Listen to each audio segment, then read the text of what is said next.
Human history is, in fact, the history of struggles for power, and the Roman Empire fully lives up to this definition. Civil wars, political rivalries, conspiracies, and assassinations, all of these seem to be inseparable parts of imperial history. The period when these struggles reached their peak was the year AD 69, when 4 emperors changed within a single year. During this year, Rome witnessed bloody power struggles, civil wars, political intrigues, conspiracies, and the successive deaths of emperors.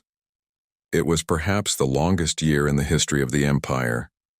History records that on a June night in AD 68, the unrest that had long been growing among the Roman people finally began to threaten the reign of Emperor Nero.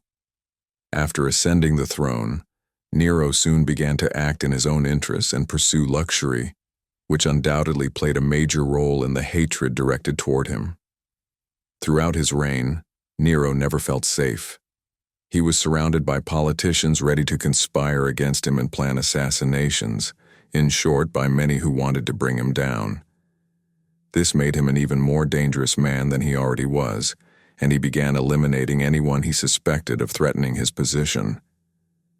All of this contributed to Nero's notorious reputation. However, the event that would play the greatest role in destroying the emperor's image was the Great Fire of Rome in AD 64. The fire, which lasted 6 days and 7 nights, destroyed much of the city. Afterward, Nero helped those left without shelter and punished various individuals he identified as criminals.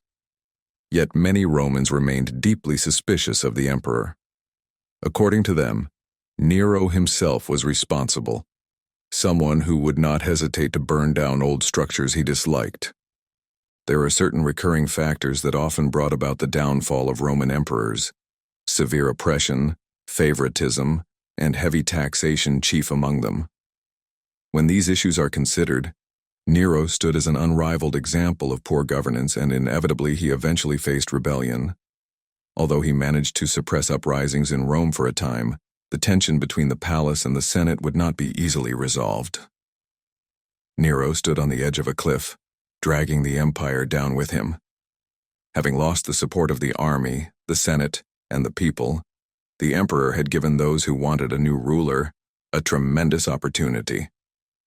One of the candidates planned to replace him was Galba, the governor of Hispania. Galba began to receive the support of both the people and the Senate, who had grown weary of Nero's rule. On the night of June 8th, this was precisely what horrified Nero. A successor had already been chosen.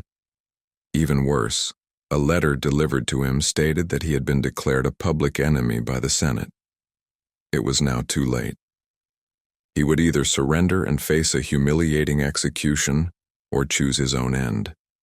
Nero decided how he would die and committed suicide on June 9th, AD 68. Nero's death was expected to bring peace, but it did not. Galba was still in Hispania when he learned that he had been proclaimed emperor. To maintain control in the region, he eliminated potential rivals and appointed trusted men to key positions, then set out for Rome to take over the government.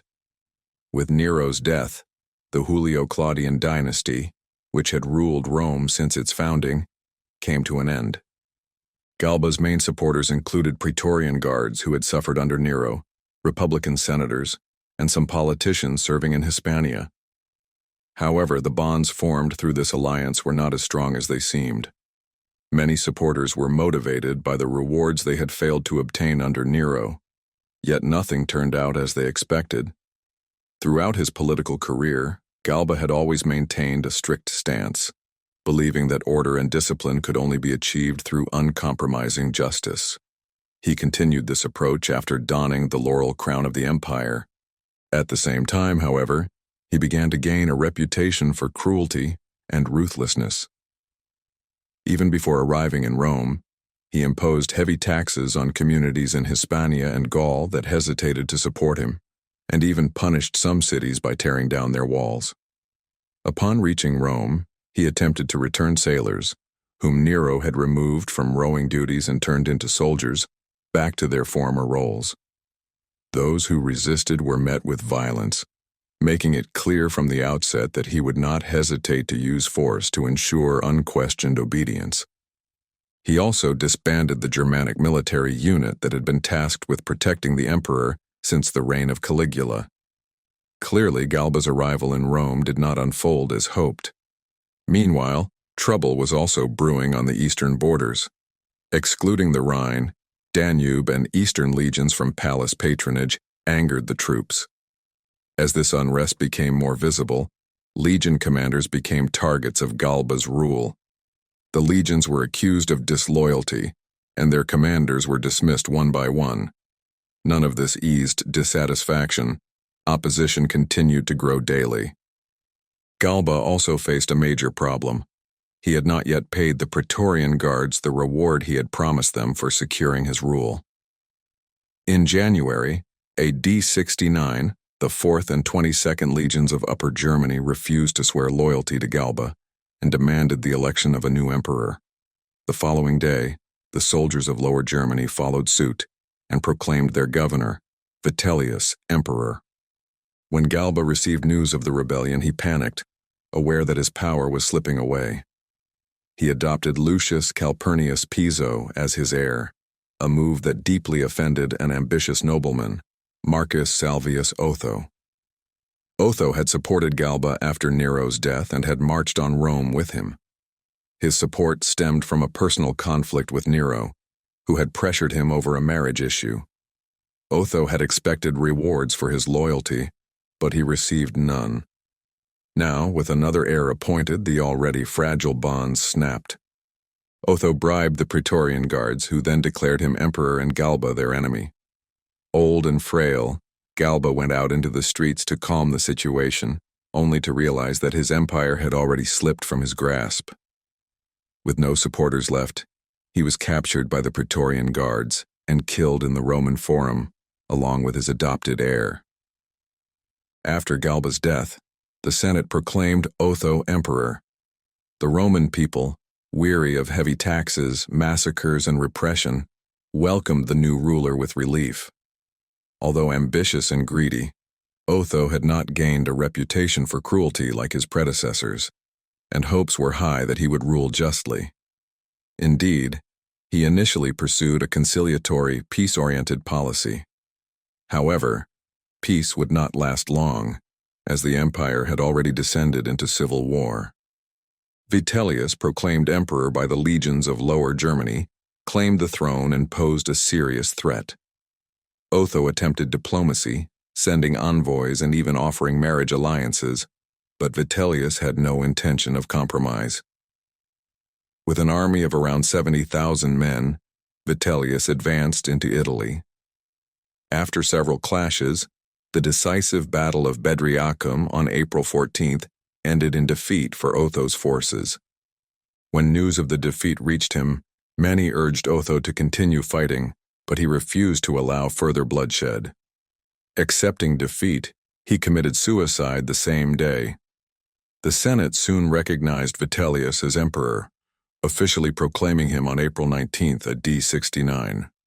From the beginning of his reign, Vitellius faced widespread opposition. His assumption of the sacred office of Pontifex Maximus on a date considered ominous unsettled the Roman people. His extravagant feasts, 3 times a day, drove the imperial treasury toward bankruptcy. His insatiable appetite and cruelty caused debts to soar, and he dealt with creditors and tax collectors by having them killed. Beginning on July 1st AD 69, the eastern provinces began to rebel against Vitellius. The legions decided that a new emperor was necessary and rallied behind Vespasian, governor of Syria. By securing Egypt and its grain supply, Vespasian made a decisive move. Soon after, the Danube legions also declared their support. On October 24th, AD 69, Vespasian's forces defeated Vitellius's army near Bedriacum. Realizing his end was near, Vitellius attempted negotiations, but it was too late. Vespasian's troops entered Rome, captured Vitellius in his palace, and executed him. On December 21st, AD 69, the Senate proclaimed Vespasian emperor. Unlike his three predecessors, he faced no immediate rivals. The bloody year of the four emperors had finally come to an end. With Nero, the Julio-Claudian dynasty had ended. With Vespasian, the Flavian Dynasty began. Vespasian died of natural causes in AD 79, but the Flavian rule would continue until AD 96. Make sure you are subscribed to the channel and have notifications turned on so you don't miss future videos. See you in the next video.